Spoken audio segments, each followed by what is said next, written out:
প্রধান উপদেষ্টার জাতির উদ্দেশ্যে দেয়া ভাষণেই নির্বাচনের স্পষ্ট রোডম্যাপ দেওয়া হয়েছে বলে মন্তব্য করেছেন তার প্রেস সচিব শফিকুর আলম। স্টাফ রিপোর্টার মিনহাসউদ্দিন জানান, মঙ্গলবার সন্ধ্যায় রাজধানীর ফরেন সার্ভিস একাডেমিতে আয়োজিত এক সংবাদ সম্মেলনে একথা বলেন তিনি জানান, প্রধান উপদেষ্টা একটি নির্দিষ্ট সময়সীমা দিয়ে দিয়েছেন। এর চেয়ে পরিষ্কার রোডম্যাপ আর কি হতে পারে। উপদেষ্টা জানিয়েছেন 2026 সালের 30 জুনের মধ্যেই নির্বাচন করা হবে। প্রেস উইং থেকে আরও জানানো হয়, তফসিল বা দিনক্ষণ ঘোষণার কাজ নির্বাচন কমিশনের এখতিয়ারে।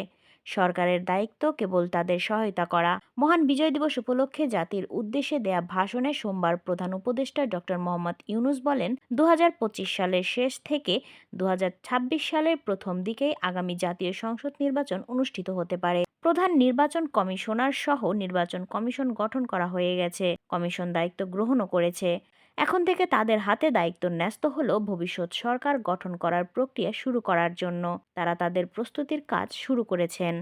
যে ডিসেম্বরের মধ্যে হতে পারে, উনি একটা আলোকপাত করেছেন।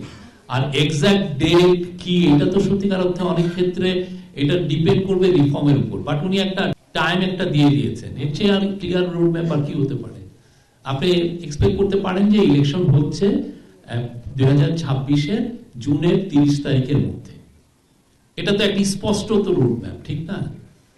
প্রিয় দেশবাসী, আমাদের সংস্কারের যে আকাঙ্ক্ষা সেটি বাস্তবায়নে প্রতিটি কমিশনই আমাদের জন্য গুরুত্বপূর্ণ।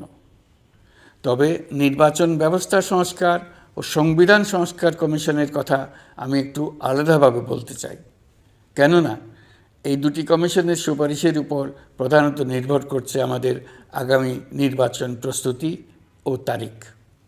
এই প্রসঙ্গে বড় খবর হলো, প্রধান নির্বাচন কমিশনার সহ নির্বাচন কমিশন গঠন করা হয়ে গেছে। কমিশন দায়িত্ব গ্রহণ করেছে। এখন থেকে তাদের হাতে দায়িত্ব ন্যস্ত হলো ভবিষ্যৎ সরকার গঠন করার প্রক্রিয়া শুরু করার। তারা তাদের প্রস্তুতির কাজ শুরু করেছেন। প্রথমে সবচেয়ে বড় কাজ ভোটার তালিকা হালনাগাদ করা। এটা এমনিতেই কঠিন কাজ। এখন কাজটা আরও কঠিন হলো এই জন্য যে গত 3টা নির্বাচনে ভোটারদের অংশগ্রহণ করার সুযোগ ছিল না। ভোটার তালিকা যাচাই করার সুযোগ হয়নি কারণ। গত 15 বছরে যারা ভোটার হওয়ার যোগ্য হয়েছে তাদের সবার নাম ভোটার তালিকায় তোলা নিশ্চিত করতে হবে। দীর্ঘদিন পর এবার বহু তরুণ তরুণী জীবনে প্রথমবারের মতো ভোট দেবে। অতীতে তাদেরকে সে অধিকার এবং আনন্দ থেকে বঞ্চিত করা হয়েছে। তাই এবারের নির্বাচনে তাদের ভোটদান একটি স্মরণীয় ঘটনা হয়ে থাকবে। এই অভিজ্ঞতাকে মসৃণ করার সমস্ত আয়োজন করতে হবে।